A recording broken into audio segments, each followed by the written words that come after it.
తిరుపతిలోని ఎస్వి ప్రభుత్వ పాలిటెక్నిక్ కాలేజీలో ఒక మహిళా టీచర్ మత బోధనలో తెలుపుతుందంట. ఒక మహిళా టీచర్కి మత బోధనలో అభ్యసించే అధికారం ఉంటుందా ఎక్కడైనా? విద్యార్థులకి ఏమి అభ్యసించాలి? వాళ్ళ భవిష్యత్తుకి సంబంధించిన ఏదైతే పాఠాలు ఉంటాయో, ఇది ఏదైతే వాళ్ళ సబ్జెక్టుకి సంబంధించిన లెసన్స్ ఉంటాయో అవి మాత్రమే అభ్యసించాలి కదా. ఈవిడ మాత్రం యేసుక్రీస్తుకి సంబంధించిన కొన్ని బోధనలు క్లాస్ రూమ్లోనే విద్యార్థులు అందరూ కూడా అభ్యసిస్తుందంట. యేసు ప్రభువుకి సంబంధించిన కొన్ని ప్రార్థనలు కూడా వాళ్ళతో పలంగా చెప్పిస్తుందంట. అది కూడా ఎక్కడో కాదు, మన తిరుమలేశ్వరుడి స్థానమైనటువంటి తిరుపతిలోనే జరుగుతుంది ఇది. మరి దీన్ని బాగా ఖండించాలి కదా మనం. ప్రభుత్వం కూడా దీని మీద చాలా సీరియస్ అయింది.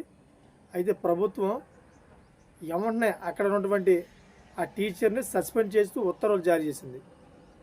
అక్కడ దాకా బాగానే ఉంది. కానీ ఈ మధ్యకాలంలోని తిరుపతిలోని ఈ అపచారాలు బాగా ఎక్కువైపోతున్నాయి. ఎందుకంటే మొన్నటి రోజు ఎవరైతే ఈ తిరుపతి దేవస్థానంలో పనిచేస్తారో ఈ వర్కర్స్ ఉన్నారో వీళ్ళందరూ కూడాను మధ్యాహ్నం భోజనం నిమిత్తం అని చెప్పేసి వాళ్ళు ఇళ్ళ నుంచి నాన్ వెజ్ ఐటమ్స్ వండుకొని తెచ్చుకున్నారు. అవి చాలామంది భక్తులు చూసి ఇదేంటిది ఇక్కడ తినకూడదు కదా, ఈ ఏరియాలో అపచారం కదా అని చెప్పి అంటే వాళ్ళ మీద తిరిగి మళ్ళీ గొడవాడారు వీళ్ళందరూ కూడా. మరి ఈ విధంగా తిరుపతిలో అయితే ఇటువంటి అపచారాలు ఎక్కువైపోతున్నాయి. మరి టీడీపీ ప్రభుత్వంలో రాబోయే రోజుల్లో ఇంకెంత కఠినంగా వ్యవహరిస్తుందో మరి చూడాలి.